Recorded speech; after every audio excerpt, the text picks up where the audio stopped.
King Ramya ರಾವ್ಗೆ 9ನೇ ತಾರೀಕಿನವರೆಗೂ ಕೂಡ ಕಸ್ಟಡಿಗೆ ನೀಡಿ ಆದೇಶವನ್ನ ಹೊರಡಿಸಿದ್ದಾರೆ. ಡಿಆರ್ಐ ಪರ ವಕೀಲರ ಮನವಿಗೆ ಜಡ್ಜ್ ಆದೇಶವನ್ನ ಕೊಡಿದ್ದಾರೆ. ಆಕೆ ಬ್ಯಾಗ್ನಲ್ಲಿ ಚಿನ್ನ ಹೊತ್ತು ತಂದಿದ್ಲು. ಆಕೆ ಮೈಗೆ ಅಂಟಿಸಿಕೊಂಡು ಚಿನ್ನವನ್ನ ತಂದಿದ್ದಾಳೆ. 9ನೇ ತಾರೀಕಿನವರೆಗೂ ಕೂಡ ಕಸ್ಟಡಿಗೆ ಕೊಡಲಾಗಿದೆ. ಈಗ ಅಂದ್ರೆ ಇನ್ನು ಇವತ್ತಿನಿಂದ 9ನೇ ತಾರೀಕಿನವರೆಗೂ ಕೂಡ ರಮ್ಯಾ ರಾವ್ ಡಿಆರ್ಐ ಕಸ್ಟಡಿಯಲ್ಲಿ ಇರ್ತಾರೆ. ಹೆಚ್ಚಿನ ವಿಚಾರಣೆ ನಡೆಸಬೇಕಾಗಿದೆ. ಸಾಕಷ್ಟು ಬಾರಿ ದುಬೈಗೆ ಹೋಗಿ ಬಂದಿದ್ದಾರೆ. ಪ್ರೋಟೋಕಾಲ್ ಅನ್ನ ಇಲ್ಲಿ ವೈಲೆನ್ಸ್ ಮಾಡಲಾಗಿದೆ ಅಂತ ಹೇಳಿ. ಆದ್ರೆ ನೋಡಿ, ಇಲ್ಲಿ ಒಂದು ವಿಚಾರವನ್ನ ಡಿಆರ್ಐ ಪರ ವಕೀಲರು ಒಂದು ವಿಚಾರವನ್ನ ಪ್ರಸ್ತಾಪ ಮಾಡ್ತಾರೆ. ಭದ್ರತೆಯ ವಿಚಾರವಾಗಿ ನಾವು ಮುಚ್ಚಿದ ಲಕೋಟೆಯಲ್ಲಿ ನಿಮಗೆ ಮಾಹಿತಿಯನ್ನು ಕೊಡ್ತೀವಿ, ಆದ್ರೆ ಇಲ್ಲಿ ಕೊಡೋದಕ್ಕೆ ಆಗೋದಿಲ್ಲ ಅಂತ ಹೇಳ್ತಾರೆ. ಹಾಗಾಗಿ ವಾದ ಪ್ರತಿವಾದವನ್ನ ಆಲಿಸಿದಂತ ಜಡ್ಜ್ ಈಗ 9ನೇ ತಾರೀಕಿನವರೆಗೂ ಕೂಡ ಕಸ್ಟಡಿಗೆ ಕೊಡಿ ಅಂತೇಳಿ ಮನವಿಯನ್ನ ಮಾಡಿಕೊಂಡಿದ್ದಾರೆ. ಮತ್ತಷ್ಟು ಮಾಹಿತಿಯನ್ನ ಕೊಡೋದಕ್ಕೆ ನಮ್ಮ ಕ್ರೈಮ್ ರಿಪೋರ್ಟರ್ ಮಾದೇಶ್ ಫೋನ್ ಸಂಪರ್ಕದಲ್ಲಿದ್ದಾರೆ. ಮಾದೇಶ್, ಏನಾಗಬಹುದು? ಒಂದು ಕಡೆ ಕಸ್ಟಡಿ ಕೇಳಿದರೆ, ಮತ್ತೊಂದು ಕಡೆ ಜಾಮೀನಿಗೂ ಕೂಡ ಸಲ್ಲಿಕೆ ಆಗಿದೆ. ನಾಗೇಂದ್ರ ಬಾಬು, ಈಗಾಗಲೇ ರಮ್ಯಾವನ್ನ ಕಸ್ಟಡಿಗೆ ಪಡೆಯೋದಕ್ಕೆ ಡಿಆರ್ಐ ತನಿಖಾ ತಂಡದ ಪರ ವಕೀಲರಾದಂತ ವಕೀಲರು ಸಾಕಷ್ಟು ವಿಚಾರಗಳನ್ನ ಪ್ರಸ್ತಾಪ ಮಾಡುವಂತ ಕೆಲಸವನ್ನು ಮಾಡ್ತಿದ್ದಾರೆ. ಯಾವ ಕಾರಣಕ್ಕಾಗಿ ಆಕೆಯನ್ನ ಕಸ್ಟಡಿಗೆ ನೀಡಬೇಕು ಅನ್ನೋದಕ್ಕೆ ಸಂಬಂಧಪಟ್ಟಂತೆ ಒಂದಷ್ಟು ಪ್ರಮುಖ ಪಾಯಿಂಟ್ ಗಳನ್ನ ನ್ಯಾಯಾಧೀಶರ ಮುಂದೆ ಉಲ್ಲೇಖ ಮಾಡುವಂತ ಕೆಲಸವನ್ನ ಮಾಡ್ತಿದ್ದಾರೆ. ಈಗಾಗಲೇ ರಮ್ಯಾ ಅವರ ಪರ ವಕೀಲರು ಒಂದಷ್ಟು ಅಂಶಗಳನ್ನ ಉಲ್ಲೇಖ ಮಾಡಿದ್ರು. ಅಂದ್ರೆ ಈಗಾಗಲೇ ಆಕೆಯನ್ನ ಪ್ರಾಥಮಿಕವಾಗಿ ವಿಚಾರಣೆ ನಡೆಸಿದ್ದಾರೆ. ಜೊತೆಗೆ ಆಕೆಯಿಂದ ಒಂದಷ್ಟು ವಿಚಾರಣೆ ವೇಳೆ ಆಕೆ ಕೂಡ ಸಹಕಾರ ಮಾಡಿದ್ದಾಳೆ. ನ್ಯಾಯಾಂಗ ಬಂಧನಕ್ಕೆ ಕೂಡ ಈಗಾಗಲೇ ಆದೇಶ ನೀಡಲಾಗಿದೆ. ಇಲ್ಲಿ ಆಕೆಯನ್ನ ಕಸ್ಟಡಿಗೆ ಪಡೆಯುವಂತ ಅವಶ್ಯಕತೆ ಇಲ್ಲ ಅಂತ ಹೇಳಿ ರಮ್ಯಾ ಪರ ವಕೀಲರು ವಾದ ಮಾಡ್ತಿದ್ರೆ, ಈತ ತನಿಖಾ ತಂಡದ ಪರ ವಕೀಲರು ಪ್ರಮುಖವಾದಂತಹ ಅಂಶಗಳನ್ನ ನ್ಯಾಯಾಧೀಶರ ಮುಂದಿಟ್ಟಿದ್ದಾರೆ. ಪ್ರಮುಖವಾಗಿ ಈ ಒಂದು ಪ್ರಕರಣ ಏನಂತಂದ್ರೆ, ಇದು ದೇಶದ ಭದ್ರತೆಗೆ ಸಂಬಂಧಿಸಿದಂತ ಒಂದು ಪ್ರಕರಣ ಆಗಿದೆ. ಜೊತೆಗೆ ಈಕೆ ಬ್ಯಾಗ್ ನಲ್ಲಿ ಆ ಒಂದು ಚಿನ್ನ ಪತ್ತೆ ಆಗಿಲ್ಲ, ಬದಲಾಗಿ ಆಕೆ ಆ ಒಂದು ಗೋಲ್ಡ್ ಅನ್ನ ಬೈಗೆ ಅಂಟಿಸಿಕೊಂಡು ಬಂದಿದ್ಲು. ಜೊತೆಗೆ ಇದರಿಂದ ದೊಡ್ಡ ಜಾಲವೇ ಇರುವಂತ ಸಾಧ್ಯತೆ ಇದೆ. ಇದಕ್ಕೆ ಸಂಬಂಧಪಟ್ಟಂತೆ ದೊಡ್ಡದಾಗಿ ತನಿಖೆ ನಡೆಸಬೇಕಾಗುತ್ತೆ. ಜೊತೆಗೆ ಆಕೆ ಬಳಿ ಇರುವಂತ ಒಂದಷ್ಟು ಲ್ಯಾಪ್ಟಾಪ್ ಗಳಾಗಿರ್ಬೋದು, ಮೊಬೈಲ್ ಆಗಿರ್ಬೋದು. Okay, thank you Madesh. ನೋಡಿ, ಮನವಿಯನ್ನ ಮಾಡಿಕೊಂಡಿದ್ದಾರೆ ಡಿಆರ್ಐ ಅಧಿಕಾರಿಗಳು ಕಸ್ಟಡಿಗೆ ಬೇಕು ಅಂತೇಳಿ. ಆದ್ರೆ ಈಗ ನ್ಯಾಯಾಧೀಶರು ಪ್ರಮುಖವಾಗಿ ಅವರಿಗೆ ರಮ್ಯಾ ರಾವ್ಗೆ ಜಾಮೀನು ಕೊಡ್ತಾರ ಅಥವಾ ಕಸ್ಟಡಿ ಕಳಿಸ್ತಾರ ಅನ್ನೋದು ತೀವ್ರ ಕುತೂಹಲ ಕೆರಳಿಸಿದೆ. ಮತ್ತೊಂದು ಕಿಂಗ್ ರಮ್ಯಾ ರಾವ್ಗೆ 9ನೇ ತಾರೀಕಿನವರೆಗೂ ಕೂಡ ಕಸ್ಟಡಿಗೆ ನೀಡಿ ಆದೇಶವನ್ನ ಹೊರಡಿಸಿದ್ದಾರೆ. ಡಿಆರ್ಐ ಪರ ವಕೀಲರ ಮನವಿಗೆ ಜಡ್ಜ್ ಆದೇಶವನ್ನ ಕೊಡಿದರೆ. ಆಕೆ ಬ್ಯಾಗ್ನಲ್ಲಿ ಚಿನ್ನ ಹೊತ್ತು ತಂದಿದ್ಲು. ಆಕೆ ಮೈಗೆ ಅಂಟಿಸಿಕೊಂಡು ಚಿನ್ನವನ್ನ ತಂದಿದ್ದಾಳೆ. 9ನೇ ತಾರೀಕಿನವರೆಗೂ ಕೂಡ ಕಸ್ಟಡಿಗೆ ಕೊಡಲಾಗಿದೆ. ಈಗ ಅಂದ್ರೆ ಇನ್ನು ಇವತ್ತಿನಿಂದ 9ನೇ ತಾರೀಕಿನವರೆಗೂ ಕೂಡ ರಮ್ಯಾ ರಾವ್ ಡಿಆರ್ಐ ಕಸ್ಟಡಿಯಲ್ಲಿ ಇರ್ತಾರೆ. ಹೆಚ್ಚಿನ ವಿಚಾರಣೆ ನಡೆಸಬೇಕಾಗಿದೆ. ಸಾಕಷ್ಟು ಬಾರಿ ದುಬೈಗೆ ಹೋಗಿ ಬಂದಿದ್ದಾರೆ. ಪ್ರೋಟೋಕಾಲ್ ಅನ್ನ ಇಲ್ಲಿ ವೈಲೆನ್ಸ್ ಮಾಡಲಾಗಿದೆ ಅಂತ ಹೇಳಿ. ಆದ್ರೆ ನೋಡಿ, ಇಲ್ಲಿ ಒಂದು ವಿಚಾರವನ್ನ ಡಿಆರ್ಐ ಪರ ವಕೀಲರು ಒಂದು ವಿಚಾರವನ್ನ ಪ್ರಸ್ತಾಪ ಮಾಡ್ತಾರೆ. ಭದ್ರತೆಯ ವಿಚಾರವಾಗಿ ನಾವು ಮುಚ್ಚಿದ ಲಕೋಟೆಯಲ್ಲಿ ನಿಮಗೆ ಮಾಹಿತಿಯನ್ನು ಕೊಡ್ತೀವಿ, ಆದ್ರೆ ಇಲ್ಲಿ ಕೊಡೋದಕ್ಕೆ ಆಗೋದಿಲ್ಲ ಅಂತ ಹೇಳ್ತಾರೆ. ಹಾಗಾಗಿ ವಾದ ಪ್ರತಿವಾದವನ್ನ ಆಲಿಸಿದಂತ ಜಡ್ಜ್ ಈಗ 9ನೇ ತಾರೀಕಿನವರೆಗೂ ಕೂಡ ಕಸ್ಟಡಿಗೆ ಕೊಡಿ ಅಂತೇಳಿ ಮನವಿಯನ್ನ ಮಾಡಿಕೊಂಡಿದ್ದಾರೆ. ಮತ್ತಷ್ಟು ಮಾಹಿತಿಯನ್ನ ಕೊಡೋದಕ್ಕೆ ನಮ್ಮ ಕ್ರೈಮ್ ರಿಪೋರ್ಟರ್ ಮಾದೇಶ್ ಫೋನ್ ಸಂಪರ್ಕದಲ್ಲಿದ್ದಾರೆ. ಮಾದೇಶ್, ಏನಾಗಬಹುದು? ಒಂದು ಕಡೆ ಕಸ್ಟಡಿ ಕೇಳಿದರೆ, ಮತ್ತೊಂದು ಕಡೆ ಜಾಮೀನಿಗೂ ಕೂಡ ಸಲ್ಲಿಕೆ ಆಗಿದೆ.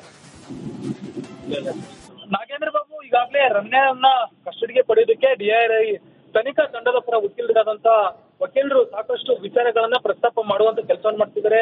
ಯಾವ ಕಾರಣಕ್ಕಾಗಿ ಆಕೆಯನ್ನ ಕಸ್ಟಡಿಗೆ ನೀಡಬೇಕು ಅನ್ನೋದಕ್ಕೆ ಸಂಬಂಧಪಟ್ಟಂತೆ ಒಂದಷ್ಟು ಪ್ರಮುಖ ಪಾಯಿಂಟ್ ಗಳನ್ನ ನ್ಯಾಯಾಧೀಶರ ಮುಂದೆ ಉಲ್ಲೇಖ ಮಾಡುವಂತ ಕೆಲಸವನ್ನ ಮಾಡ್ತಿದ್ದಾರೆ. ಈಗಾಗಲೇ ರಮ್ಯಾ ಅವರ ಪರ ವಕೀಲರು ಒಂದಷ್ಟು ಅಂಶಗಳನ್ನ ಉಲ್ಲೇಖ ಮಾಡಿದ್ರು. ಅಂದ್ರೆ ಈಗಾಗಲೇ ಆಕೆಯನ್ನ ಪ್ರಾಥಮಿಕವಾಗಿ ವಿಚಾರಣೆ ನಡೆಸಿದ್ದಾರೆ. ಜೊತೆಗೆ ಆಕೆಯಿಂದ ಒಂದಷ್ಟು ವಿಚಾರಣೆ ವೇಳೆ ಆಕೆ ಕೂಡ ಸಹಕಾರ ಮಾಡಿದ್ದಾಳೆ. ನ್ಯಾಯಾಂಗ ಬಂಧನಕ್ಕೆ ಕೂಡ ಈಗಾಗಲೇ ಆದೇಶ ನೀಡಲಾಗಿದೆ. ಇಲ್ಲಿ ಆಕೆಯನ್ನ ಕಸ್ಟಡಿಗೆ ಪಡೆಯುವಂತ ಅವಶ್ಯಕತೆ ಇಲ್ಲ ಅಂತ ಹೇಳಿ ರಮ್ಯಾ ಪರ ವಕೀಲರು ವಾದ ಮಾಡ್ತಿದ್ರೆ, ಈತ ತನಿಖಾ ತಂಡದ ಪರ ವಕೀಲರು ಪ್ರಮುಖವಾದಂತ ಅಂಶಗಳನ್ನ ನ್ಯಾಯಾಧೀಶರ ಮುಂದಿಟ್ಟಿದ್ದಾರೆ. ಪ್ರಮುಖವಾಗಿ ಈ ಒಂದು ಪ್ರಕರಣ ಏನಂತಂದ್ರೆ, ಇದು ದೇಶದ ಭದ್ರತೆಗೆ ಸಂಬಂಧಿಸಿದಂತ ಒಂದು ಪ್ರಕರಣ ಆಗಿದೆ. ಜೊತೆಗೆ ಈಕೆ ಬ್ಯಾಗ್ ನಲ್ಲಿ ಆ ಒಂದು ಚಿನ್ನ ಪತ್ತೆ ಆಗಿಲ್ಲ, ಬದಲಾಗಿ ಆಕೆ ಆ ಒಂದು ಗೋಲ್ಡ್ ಅನ್ನ ಬೈಗೆ ಅಂಟಿಸಿಕೊಂಡು ಬಂದಿದ್ಲು. ಜೊತೆಗೆ ಇದರಿಂದ ದೊಡ್ಡ ಜಾಲವೇ ಇರುವಂತ ಸಾಧ್ಯತೆ ಇದೆ. ಇದಕ್ಕೆ ಸಂಬಂಧಪಟ್ಟಂತೆ ದೊಡ್ಡದಾಗಿ ತನಿಖೆ ನಡೆಸಬೇಕಾಗುತ್ತೆ. ಜೊತೆಗೆ ಆಕೆ ಬಳಿ ಇರುವಂತಹ ಒಂದಷ್ಟು ಲ್ಯಾಪ್ಟಾಪ್ಗಳಾಗಿರ್ಬೋದು, ಮೊಬೈಲ್ ಆಗಿರ್ಬೋದು. Okay, thank you Mahesh. ನೋಡಿ, ಮನವಿಯನ್ನ ಮಾಡಿಕೊಂಡಿದ್ದಾರೆ ಡಿಆರ್ಐ ಅಧಿಕಾರಿಗಳು ಕಸ್ಟಡಿಗೆ ಬೇಕು ಅಂತೇಳಿ. ಆದ್ರೆ ಈಗ ನ್ಯಾಯಾಧೀಶರು ಪ್ರಮುಖವಾಗಿ ಅವರಿಗೆ ರಮ್ಯಾರಾವ್ಗೆ ಜಾಮೀನು ಕೊಡ್ತಾರ ಅಥವಾ ಕಸ್ಟಡಿ ಕಳಿಸ್ತಾರ ಅನ್ನೋದು ತೀವ್ರ ಕುತೂಹಲ ಕೇಳಿಸಿದೆ. ಮತ್ತೊಂದು ಕಿಂಗ್ ರಮ್ಯಾರಾವ್ಗೆ 9ನೇ ತಾರೀಕಿನವರೆಗೂ ಕೂಡ ಕಸ್ಟಡಿಗೆ ನೀಡಿ ಆದೇಶವನ್ನ ಹೊರಡಿಸಿದ್ದಾರೆ. ಡಿಆರ್ಐ ಪರ ವಕೀಲರ ಮನವಿಗೆ ಜಡ್ಜ್ ಆದೇಶವನ್ನ ಕೊಡಿದ್ರೆ ಆಕೆ ಬ್ಯಾಗ್ನಲ್ಲಿ ಚಿನ್ನ ಹೊತ್ತು ತಂದಿದ್ಲು. ಆಕೆ ಮೈಗೆ ಅಂಟಿಸಿಕೊಂಡು ಚಿನ್ನವನ್ನ ತಂದಿದ್ದಾಳೆ. 9ನೇ ತಾರೀಕಿನವರೆಗೂ ಕೂಡ ಕಸ್ಟಡಿಗೆ ಕೊಡಲಾಗಿದೆ. ಈಗ ಅಂದ್ರೆ ಇನ್ನು ಇವತ್ತಿನಿಂದ 9ನೇ ತಾರೀಕಿನವರೆಗೂ ಕೂಡ ರಮ್ಯಾರಾವ್ ಡಿಆರ್ಐ ಕಸ್ಟಡಿಯಲ್ಲಿ ಇರ್ತಾರೆ. ಹೆಚ್ಚಿನ ವಿಚಾರಣೆ ನಡೆಸಬೇಕಾಗಿದೆ. ಸಾಕಷ್ಟು ಬಾರಿ ದುಬೈಗೆ ಹೋಗಿ ಬಂದಿದ್ದಾರೆ. ಪ್ರೋಟೋಕಾಲ್ ಅನ್ನ ಇಲ್ಲಿ ವೈಲೆನ್ಸ್ ಮಾಡಲಾಗಿದೆ ಅಂತ ಹೇಳಿ. ಆದ್ರೆ ನೋಡಿ, ಇಲ್ಲಿ ಒಂದು ವಿಚಾರವನ್ನ ಡಿಆರ್ಐ ಪರ ವಕೀಲರು ಒಂದು ವಿಚಾರವನ್ನ ಪ್ರಸ್ತಾಪ ಮಾಡ್ತಾರೆ. ಭದ್ರತೆಯ ವಿಚಾರವಾಗಿ ನಾವು ಮುಚ್ಚಿದ ಲಕೋಟೆಯಲ್ಲಿ ನಿಮಗೆ ಮಾಹಿತಿಯನ್ನು ಕೊಡ್ತೀವಿ, ಆದ್ರೆ ಇಲ್ಲಿ ಕೊಡೋದಕ್ಕೆ ಆಗೋದಿಲ್ಲ ಅಂತ ಹೇಳ್ತಾರೆ. ಹಾಗಾಗಿ ವಾದ ಪ್ರತಿವಾದವನ್ನ ಆಲಿಸಿದಂತ ಜಡ್ಜ್ ಈಗ 9ನೇ ತಾರೀಕಿನವರೆಗೂ ಕೂಡ ಕಸ್ಟಡಿಗೆ ಕೊಡಿ ಅಂತೇಳಿ ಮನವಿಯನ್ನ ಮಾಡಿಕೊಂಡಿದ್ದಾರೆ. ಮತ್ತಷ್ಟು ಮಾಹಿತಿಯನ್ನ ಕೊಡೋದಕ್ಕೆ ನಮ್ಮ ಕ್ರೈಮ್ ರಿಪೋರ್ಟರ್ ಮಹೇಶ್ ಫೋನ್ ಸಂಪರ್ಕದಲ್ಲಿದ್ದಾರೆ. ಮಹೇಶ್, ಏನಾಗಬಹುದು? ಒಂದು ಕಡೆ ಕಸ್ಟಡಿ ಕೇಳಿದರೆ, ಮತ್ತೊಂದು ಕಡೆ ಜಾಮೀನಿಗೂ ಕೂಡ ಸಲ್ಲಿಕೆ ಆಗಿದೆ. ನಾಗೇಂದ್ರ ಬಾಬು, ಈಗಾಗಲೇ ರಮ್ಯಾವನ್ನ ಕಸ್ಟಡಿಗೆ ಪಡೆಯೋದಕ್ಕೆ ಡಿಆರ್ಐ ತನಿಖಾ ತಂಡದ ಪರ ವಕೀಲರು ಸಾಕಷ್ಟು ವಿಚಾರಗಳನ್ನ ಪ್ರಸ್ತಾಪ ಮಾಡುವಂತ ಕೆಲಸವನ್ನು ಮಾಡ್ತಿದ್ದಾರೆ. ಯಾವ ಕಾರಣಕ್ಕಾಗಿ ಆಕೆಯನ್ನ ಕಸ್ಟಡಿಗೆ ನೀಡಬೇಕು ಅನ್ನೋದಕ್ಕೆ ಸಂಬಂಧಪಟ್ಟಂತೆ ಒಂದಷ್ಟು ಪ್ರಮುಖ ಪಾಯಿಂಟ್ ಗಳನ್ನ ನ್ಯಾಯಾಧೀಶರ ಮುಂದೆ ಉಲ್ಲೇಖ ಮಾಡುವಂತ ಕೆಲಸವನ್ನ ಮಾಡ್ತಿದ್ದಾರೆ. ಈಗಾಗಲೇ ರಮ್ಯಾಳ ಪರ ವಕೀಲರು ಒಂದಷ್ಟು ಅಂಶಗಳನ್ನ ಉಲ್ಲೇಖ ಮಾಡಿದ್ರು. ಅಂದ್ರೆ ಈಗಾಗಲೇ ಆಕೆಯನ್ನ ಪ್ರಾಥಮಿಕವಾಗಿ ವಿಚಾರಣೆ ನಡೆಸಿದ್ದಾರೆ. ಜೊತೆಗೆ ಆಕೆಯಿಂದ ಒಂದಷ್ಟು ವಿಚಾರಣೆ ವೇಳೆ ಆಕೆ ಕೂಡ ಸಹಕಾರ ಮಾಡಿದ್ದಾಳೆ. ನ್ಯಾಯಾಂಗ ಬಂಧನಕ್ಕೆ ಕೂಡ ಈಗಾಗಲೇ ಆದೇಶ ನೀಡಲಾಗಿದೆ.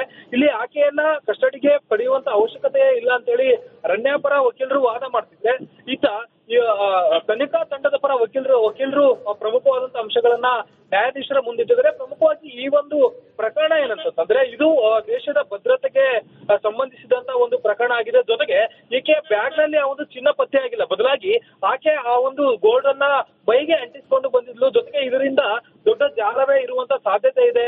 ಇದಕ್ಕೆ ಸಂಬಂಧಪಟ್ಟಂತೆ ದೊಡ್ಡದಾಗಿ ತನಿಖೆ ನಡೆಸಬೇಕಾಗುತ್ತೆ. ಜೊತೆಗೆ ಆಕೆ ಬಳಿ ಇರುವಂತ ಒಂದಷ್ಟು ಲ್ಯಾಪ್ಟಾಪ್ಗಳಾಗಿರ್ಬೋದು, ಮೊಬೈಲ್ ಆಗಿರ್ಬೋದು. Okay, thank you Mahesh. ನೋಡಿ, ಮನವಿಯನ್ನ ಮಾಡಿಕೊಂಡಿದ್ದಾರೆ ಡಿಆರ್ಐ ಅಧಿಕಾರಿಗಳು ಕಸ್ಟಡಿಗೆ ಬೇಕು ಅಂತೇಳಿ. ಆದ್ರೆ ಈಗ ನ್ಯಾಯಾಧೀಶರು ಪ್ರಮುಖವಾಗಿ ಅವರಿಗೆ ರಮ್ಯಾರಾವ್ಗೆ ಜಾಮೀನು ಕೊಡ್ತಾರ ಅಥವಾ ಕಸ್ಟಡಿ ಕಳಿಸ್ತಾರ ಅನ್ನೋದು ತೀವ್ರ ಕುತೂಹಲ ಕೇಳಿಸಿದೆ. ಮತ್ತೊಂದು ಕಿಂಗ್ ರಮ್ಯಾರಾವ್ಗೆ 9ನೇ ತಾರೀಕಿನವರೆಗೂ ಕೂಡ ಕಸ್ಟಡಿಗೆ ನೀಡಿ ಆದೇಶವನ್ನ ಹೊರಡಿಸಿದ್ದಾರೆ. ಡಿಆರ್ಐ ಪರ ವಕೀಲರ ಮನವಿಗೆ ಜಡ್ಜ್ ಆದೇಶವನ್ನ ಕೊಡಿದ್ರೆ